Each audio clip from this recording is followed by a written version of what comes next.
I don't know, it's just kind of like a weird freak movie of sorts, I think.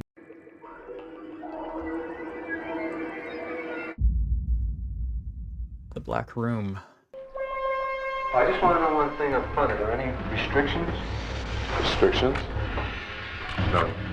This isn't the YMCA. Mary! Got some fun slipcover art there. Some fun the back artwork there. And then we have this rather contentious artwork. If you saw our audit video about it, we have your original poster art here, which I really like. I think it's kind of abstract and creepy and weird, and you got the big honkin' titties on it, which is always fun. And then there's your special features there. It is reversible, so you get the slip art on the back on the other side, and then there's your disc. Okay, so The Black Room. This is essentially a film about a guy, a married man with kids, who discovers an ad for a kind of swingers room that he can rent out, where he can take his mistresses and sort of have a fancy little pad to cheat on his wife, right? Unbeknownst to him, the owners of this room in the Hollywood Hills are less than scrupulous in their ethics and secretly peep on the people who rent out this room and also capture the women who are brought over to harvest their blood.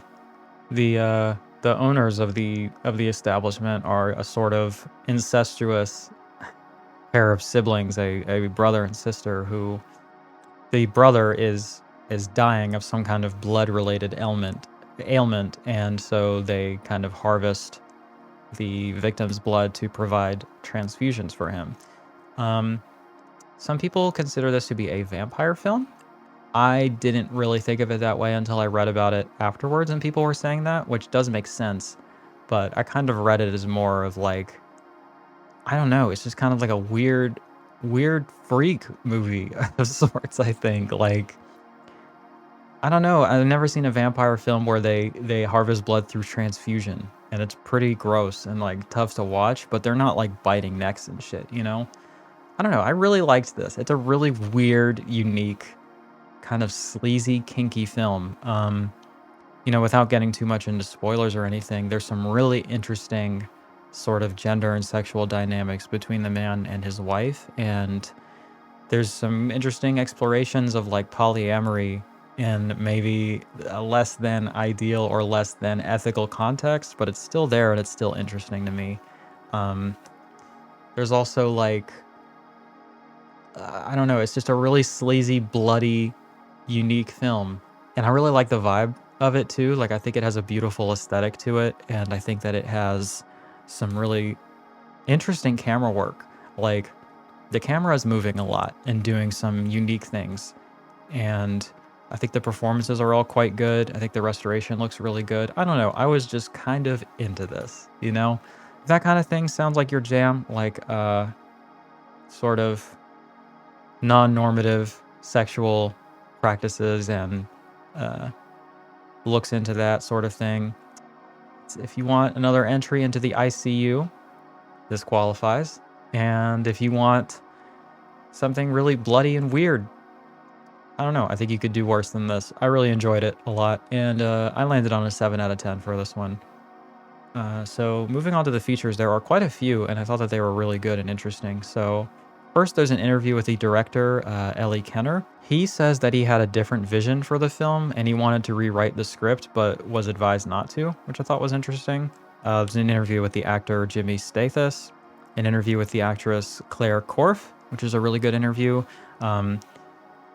I say it's good. It's interesting. I don't know. There's some weird stuff in here, but let's discuss it. She says that she quit acting to be a wife, and she really related to her character, who was the wife in the film, because in real life she wants to please her husband and enjoys like cooking all of his meals.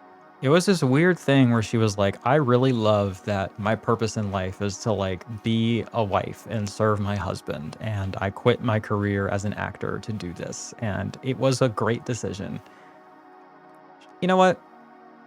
I think there is room in feminism to be just a housewife, and if that is what makes you happy, I guess go for it. I can't help but feel like some of it is rooted in like internalized patriarchal ideas and misogyny, but like, I don't know, it seems sincere to me. I guess it's up for interpretation, and I'm not here to tell anybody how to live their life, right?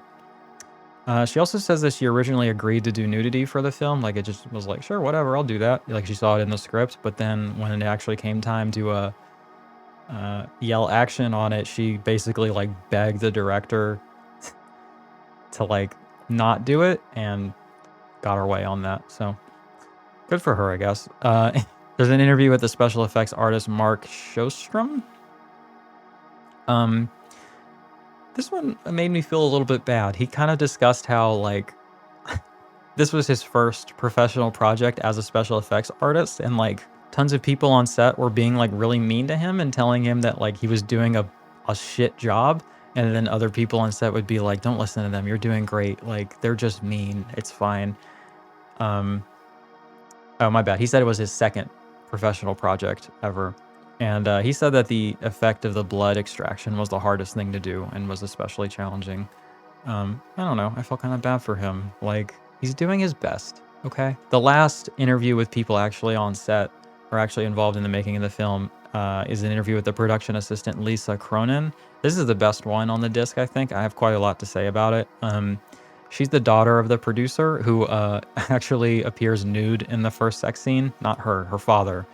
So that was an interesting little anecdote that he was the like extra that shows up naked because apparently he had like a pretty good body and did a lot of working out and stuff and wanted to do that.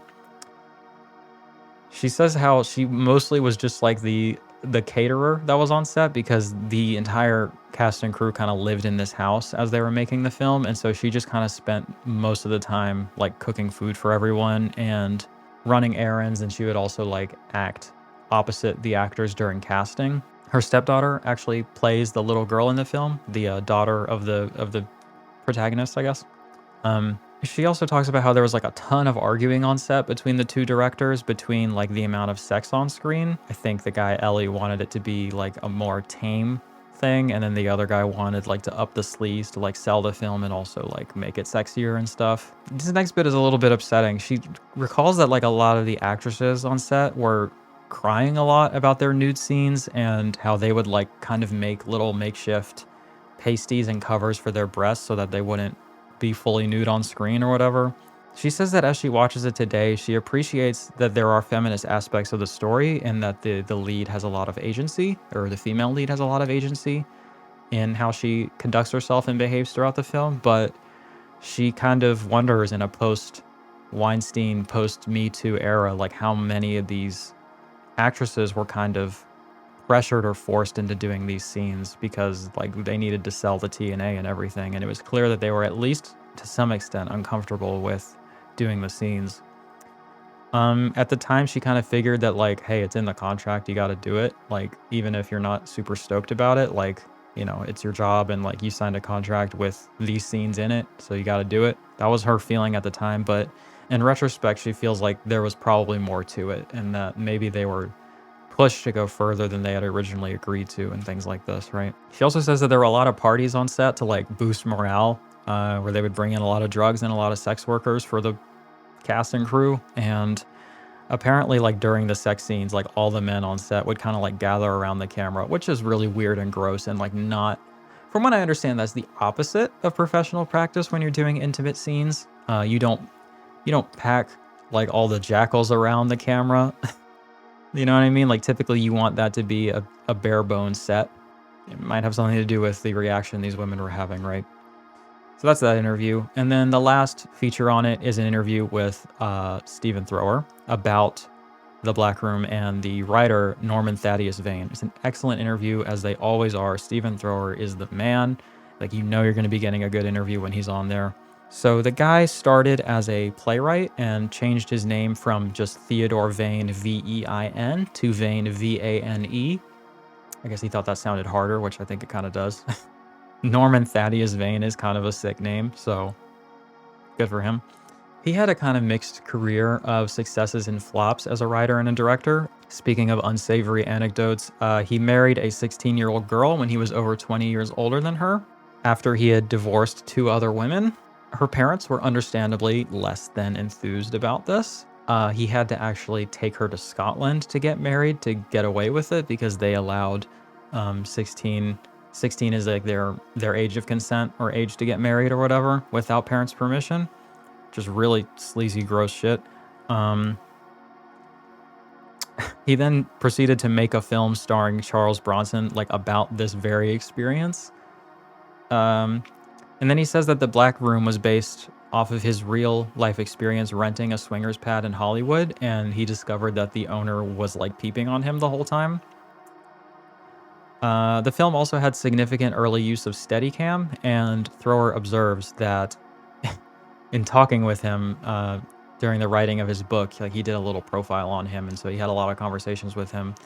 He says that, like, he noticed that there was a consistent theme whereby the other party in all his stories is always the bad guy, and he's always getting screwed over, and he never gets along with anyone. And he kind of implies, like, I wonder what's going on there. You know, maybe the problem is you, if you can't seem to get along with anybody in your life, right?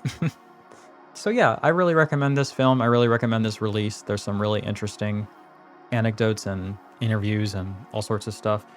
Clearly, the making of is not entirely savory. There's some unfortunate things that seem to have gone on behind the scenes, but the film itself is really quite interesting and entertaining, and yeah, I don't know. I do recommend this release. So there's The Black Room.